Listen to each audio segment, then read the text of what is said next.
আজকে চলে আসলাম নতুন আরো একটি ভিডিও নিয়ে। আপনারা যারা বড় ভিডিও পছন্দ করেন এটা তাদের জন্য। ওইদিন আমরা গিয়েছি হচ্ছে যমুনা ফিউচার পার্কে। এটা হচ্ছে এন্ট্রান্স, আর সুনু হচ্ছে হেঁটে হেঁটে ভিতরে যাচ্ছে আমাদের সাথে। দেন হচ্ছে আমি যমুনার ভিতরে গিয়ে প্রথমে চলে গিয়েছি আড়ং-এর আউটলেটে। আমার টার্গেট ছিল আমি একটা ড্রেস নিব।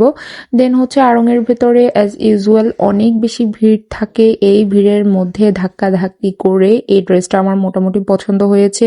দেন আমরা হচ্ছে ড্রেস দেখতে দেখতে এত বেশি টায়ার্ড হয়ে গিয়েছি যে আগে ভাবলাম উপরে গিয়ে একটুখানি কিছু হচ্ছে খেয়ে নিই।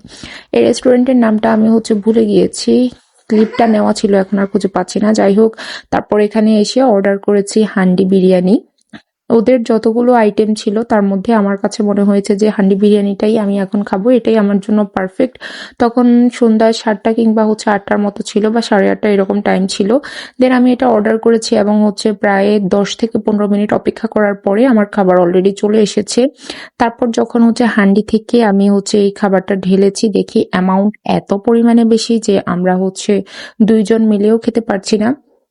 যাই হোক, খাবারটা দেখে, কালার দেখেই হচ্ছে বোঝা যাচ্ছে যে এটা অনেক বেশি হচ্ছে মজা ছিল। আর সত্যি বলতে এটা খেতেও অনেক বেশি হচ্ছে মজা ছিল। এটার বিফ গুলো হচ্ছে একদম নরম ছিল, আমাদের হচ্ছে ছিঁড়তে মোটেও অসুবিধা হচ্ছে না, জাস্ট হচ্ছে ধরার সাথে সাথেই হচ্ছে আঁশগুলো খুলে আসছে। দেন আমি সুনাইফাকে একটুখানি হচ্ছে বিফ খাওয়াই দিচ্ছি, কারণ হচ্ছে ও রাইস একটুখানি ঝাল ছিল, যার জন্য রাইসটাও খাবে না। বিফটাই হচ্ছে দিয়ে ওকে কোনো রকমে খাইয়ে তারপর নিয়ে এসেছি। আর আমি তখন মনে মনে ভাবছিলাম যে এই ছোট একটু হান্ডির মধ্যে এতগুলো রাইস কিভাবে ধরলো। তারপর এই যে খাওয়া দাওয়া শেষ করে এবার হচ্ছে নেমে যাচ্ছি, চলে যাব বাসায়, এটুকুই।